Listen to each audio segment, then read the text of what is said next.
What's up everybody, Gerald here and I'm back. I thought I'd give you a quick rundown on how I'm going to tackle fishing this new lake. So when I first walked around the lake I realised there were a lot of snags. Now this poses quite an issue because we're not allowed to use any leaders or lead core. So I've had to up my main line to £15. It's called a carp line all purpose. As you can see there, £15, it's 0.40mm thick.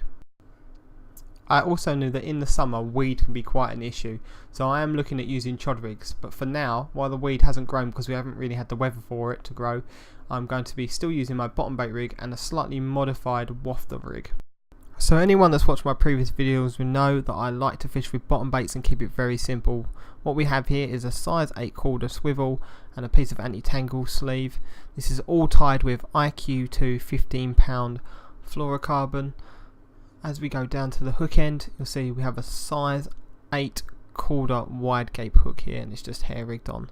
It's very simple, very easy to tie and catches fish. Let's take a look at the wafter rig now. Again, it's on IQ2 £15 fluorocarbon. There's a size 8 swivel and an anti-tangle sleeve. As we go down the fluorocarbon and get to the hook, you'll see that it's a size 6 curve shank. You then have 2 hook beads and a micro swivel to attach the bait to.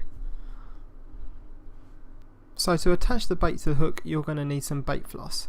What you want to do is just pull off a tiny little section and cut that off.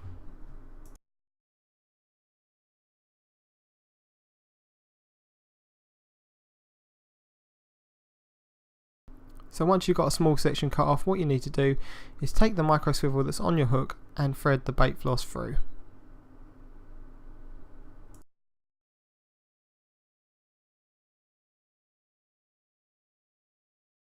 Once it's through, just fold it in half so it meets like so.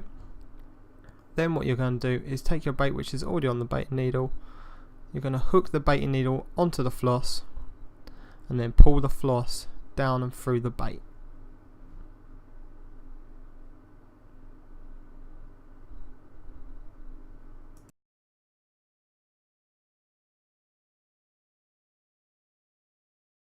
I'm then going to want to get a boilie stop.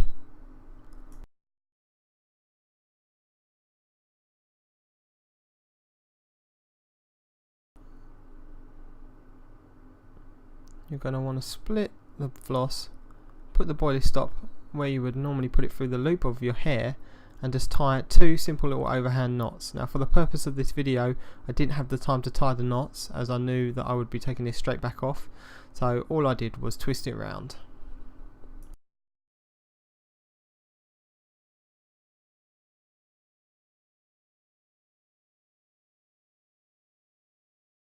So once you've tied your 2 overhand knots, what you're then going to want to do is just burn off the tag end of the floss with some matches or a lighter and just block off the edge.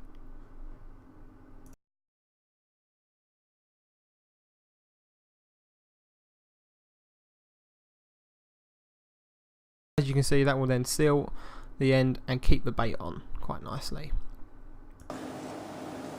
As it sinks down, you'll see that the hook will then lay flat and the bait will be critically balanced floating around. As the fish picks this up, you will then see that the hook then automatically turns down and will hook the fish. So those will be the 2 rigs that I start out with. Obviously things will change over the season, and when I do change any sort of tactics or anything, I'll be sure to let you know. So for now, that's me signing off. Tight lines and wet nets.